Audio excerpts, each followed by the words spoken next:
কলকাতা বিশ্ববিদ্যালয়ের পঞ্চম সেমিস্টারের বাংলা সাধারণের 2023 সালের প্রশ্নপত্র আজকের নিয়ে এসেছি। সেক A1 এবং সেক A2 এই পেপার দুটো পেপার একত্রে আজকের দেখিয়ে দেবো 2023 সালে কী ধরনের প্রশ্ন কলকাতা বিশ্ববিদ্যালয়ের CBCS এর আন্ডারে যে পরীক্ষা সেই পরীক্ষায় পড়েছে। অর্থাৎ আমরা যে গ্র্যাজুয়েশনে 5th সেমিস্টারে তোমরা পড়ছো, যাদের CBCS পেপার রয়েছে তাদের বাংলা সাধারণের পঞ্চম সেমিস্টারের প্রশ্নপত্র সেক পেপারটাই আজকের A2 A1 A2 দুটো একত্রেই আলোচনা করব। চলো তাহলে শুরু করা যাক। আমি অরূপ সাহা অধ্যয়নালয়ের পক্ষ থেকে সবাইকে স্বাগতম জানিয়ে আজকে সম্পূর্ণ ভিডিওটি শুরু করছি। প্রত্যেককে ভিডিওটি সম্পূর্ণ দেখার অনুরোধ রইল। এখানে দেখো, তার আগে বলে রাখি, অনেকের অনেক প্রশ্ন করে যে পুরো লিখেও নম্বর পায় না। তার আগে কারণটা হচ্ছে এই জায়গাটায় উত্তর যথাসম্ভব নিজের ভাষায় লেখা বাঞ্ছনীয়। এটা কিন্তু মাথায় রাখবে, বারবার করে বড় বড় করে লিখে দেওয়া হয়েছে। তা সত্ত্বেও তোমরা কিন্তু প্রায় প্রত্যেকেই বা কিছু কিছু অনেকেই আছো যারা হচ্ছে শুধুমাত্র নোট ফলো করো। ঠিক আছে, নোট, যে কোনো নোট ফলো করো, কোনো অসুবিধা নেই, কিন্তু তার মধ্যে নিজের কিছু তো কারুকার্য তো প্রয়োগ করতে হবে। নিজের কিছু জানো সেগুলো তো নিজের ভাষায় তুলতে হবে। চলো আর দেরি করবো না, তোমরা বুঝতেই পেরেছো আমি কী বলতে চাইছি। প্রথম সেক A1 এর যে পেপারটা রয়েছে সেই পেপারটা দেখো। সেক A1 মূর্ধন্য প্রকাশনা। এই মূর্ধন্য প্রকাশনার 80 নম্বরের যে প্রশ্ন, সেই প্রশ্নপত্র এখানে তুলে ধরা হলো। আর আমি খুব তাড়াতাড়ি সাজেশানও তোমাদের দিয়ে দেবো। পঞ্চম সেমিস্টারের সাধারণের বাংলা সাধারণে যারা আছো, জেনারেল নিয়ে যারা পড়ছো, তাদের সাজেশানটাও আমি খুব তাড়াতাড়ি দিয়ে দেবো। এবং এর উত্তরপত্র পেতে চাইলে যদি প্রয়োজন হয়, তোমরা অনেকে কমেন্ট বক্সে কমেন্ট করো, আমি একটা টেলিগ্রাম চ্যানেল খুলেছি নতুন, তোমরা সেখানে কিন্তু যুক্ত হতে পারো। সাহা অধ্যয়নালয় নাম নিয়েই কিন্তু এই টেলিগ্রাম চ্যানেলটাই তৈরি করেছি। তোমরা সেখানে কিন্তু যুক্ত হতে পারো বা ভিজিট করে দেখতেই পারো। আমি কিন্তু সময় মতো কিন্তু এই উত্তরগুলোও আমি দিয়ে দেব। চলো, প্রথম তোমাদের 10 নম্বরের প্রশ্ন থাকছে। 10 নম্বরের 3টে মডেল থেকে 3টে প্রশ্ন থাকছে। গতবারের যে প্রশ্নটা এসছে, অর্থাৎ 2023-এ যে প্রশ্ন এসছে, সেক A1 পেপারে উদাহরণ সহ বাংলা যুক্তাক্ষরের প্রকৃতি সম্পর্কে লেখো। তারপরে খদ্দাগের এসছে গ্রন্থ সম্পাদনায় ক্ষেত্রে যে যে বিষয়গুলির প্রতি যত্নশীল হওয়া প্রয়োজন সেগুলির পরিচয় দাও। দ্বিতীয় মডেল থেকে এসে আধুনিক মুদ্রণ ব্যবস্থায় কোরেল ড এর ভূমিকা আলোচনা করো। আর মুদ্রণ প্রক্রিয়ায় MS ওয়ার্ডের ভূমিকা ও ব্যবহার উল্লেখ করো। এবারে দেখো, তৃতীয় মডিউলে যে প্রশ্ন আছে, প্রুফ সংশোধনের সময় একজন প্রুফ রিডারকে কোন কোন বিষয়ে সতর্ক থাকতে হয় তা বিস্তারিত জানাও। আমি সেকেন্ড সেমিস্টার পরীক্ষা হয়ে যাওয়ার পরে আমি কিন্তু পঞ্চম সেমিস্টারে কিন্তু সাজেশান আমি আপলোড করে দেবো। তোমরা কিন্তু চ্যানেলে লক্ষ্য রাখো, যদি চ্যানেলে নতুন হয়ে থাকো চ্যানেলটি সাবস্ক্রাইব করে পাশে থাকা বেল আইকনটি প্রেস করে অল বাটনটি অন করে দাও, তাহলে পরবর্তী ভিডিওর নোটিফিকেশান তোমরা পেয়ে যাবে। আর অবশ্যই যদি ভিডিওটি ভালো লাগে থাকে লাইক করো, শেয়ার করো বন্ধুদের সঙ্গে, এবং কমেন্টে জানিও কেমন লাগলো। চলো, এবারে হচ্ছে এখানে অশুদ্ধি সংশোধন। কোনটা সঠিক কি ভুল আছে সেটা ঠিক করে লিখতে হবে। বিদ্যান, বিভীষিকা, মধুসূদন প্রত্যেকটা কিন্তু ভুল আছে, সেটা ঠিক করতে হবে। ঠিক আছে, এটা ঠিক করে লিখতে হবে। যদিও এটা তোমাদের জন্য নয়, এটা কিন্তু শুধুমাত্র দৃষ্টিহীনদের জন্য। এটা তোমাদের নয়। দ্বিতীয় তোমাদের যে প্রশ্ন থাকছে তৃতীয় মডেলে, বুক বাইন্ডিং এর জন্য কোন কোন জিনিসপত্রের প্রয়োজন, যে কোনো 2 ধরনের বুক বাইন্ডিং সম্পর্কে সংক্ষেপে আলোচনা করো। এবারে দেখো, যেটা আছে সেটা হচ্ছে 3টে মডেল থেকে, আচ্ছা 5 নম্বর প্রশ্ন আছে। 5 নম্বর প্রথম মডিউলে 5 নম্বরের প্রশ্ন কী এসছে, 3টে টিকা ধরনের প্রশ্ন এসছে, 2টো টিকা ধরনের প্রশ্ন এসছে, একটা হচ্ছে এমনি প্রশ্ন এসছে। প্রতীক আর পঞ্জীকরণ কীভাবে করা হয়, আর টিকা লেখো গুটেনবার্গ, আর টিকা লেখো বুক জ্যাকেট। এছাড়াও অর্থাৎ 5 নম্বরের প্রশ্ন কিন্তু তোমাদের এখানে কিন্তু অনেকগুলো, কোনো একটা নির্দিষ্ট মডেল নয়, 5 নম্বর প্রশ্ন 6টা কোন কিন্তু তোমাদের করতে হচ্ছে, 6টা। এটা কিন্তু খেয়াল রাখবে। এখানে কিন্তু 8টা দেওয়া রয়েছে। ঠিক আছে, সুতরাং প্রায় প্রত্যেকটাই করতে হচ্ছে 2টো বাদে। তারপরে দেখো মুদ্রণ ব্যবস্থায় পেজ মেকারের ভূমিকা আলোচনা করো, একটু আবছা আছে বুঝে নেবে। লিথোগ্রাফি প্রযুক্তি সম্পর্কে সংক্ষিপ্ত আলোচনা করো, টিকা লেখো। ইনডিজাইন গ্রন্থের মার্কেটিং এর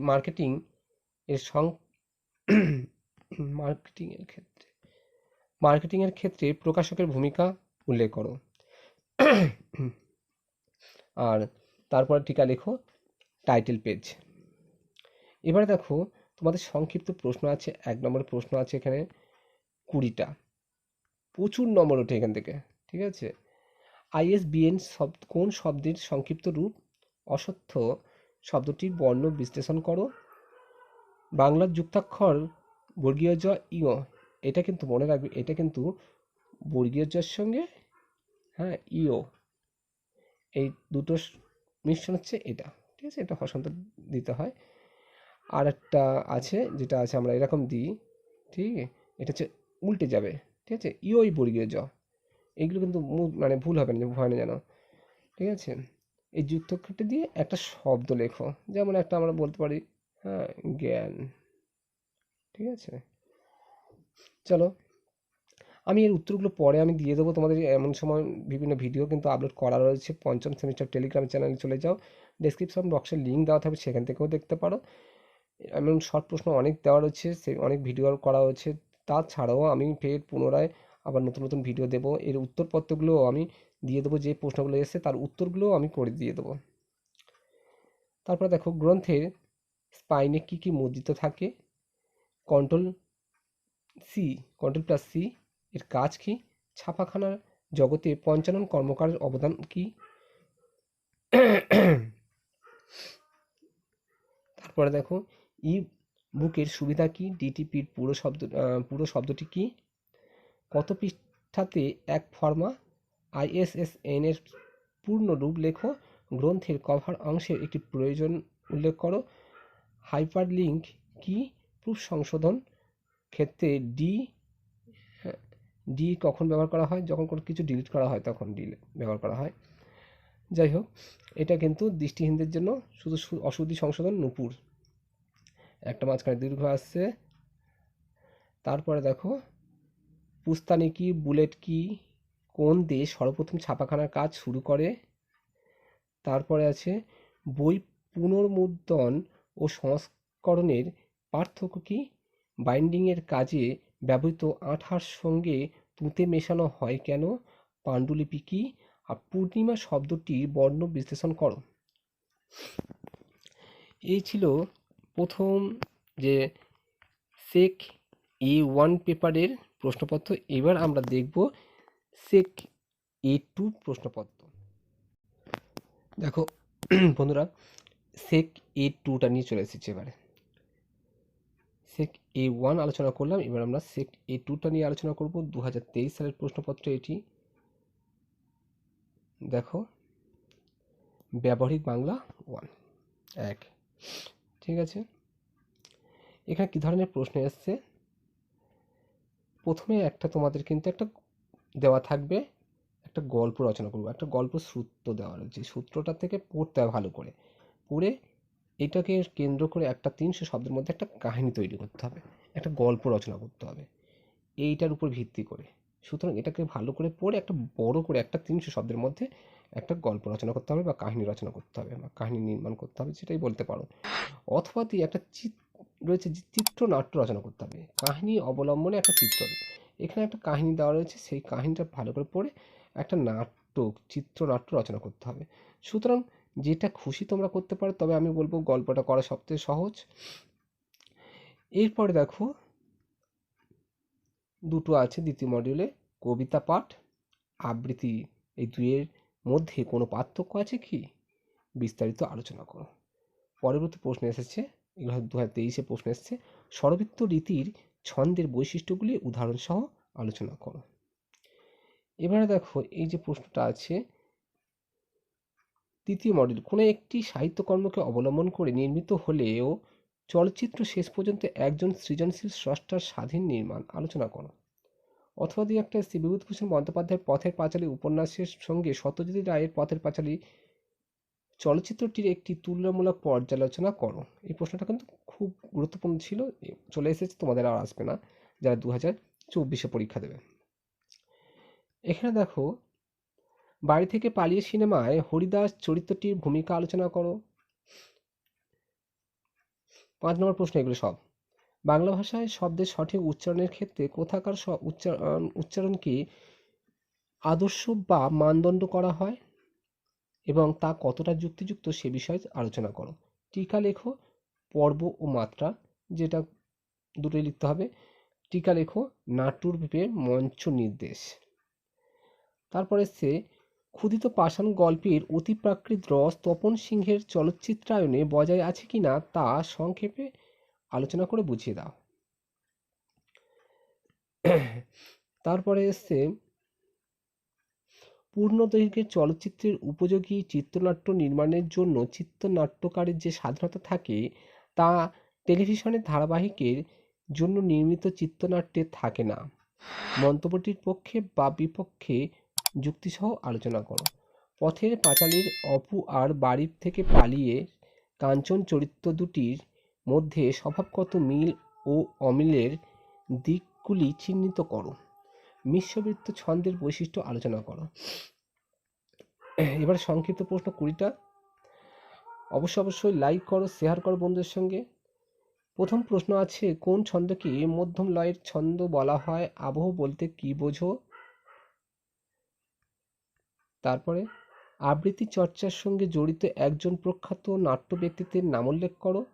পথের পাঁচালী চলচ্চিত্রটি কবে প্রথম মুক্তি পায়? কোন ছন্দে রুদ্ধদল সবসময় দুমাত্রার হিসাবে গণ্য করা হয়?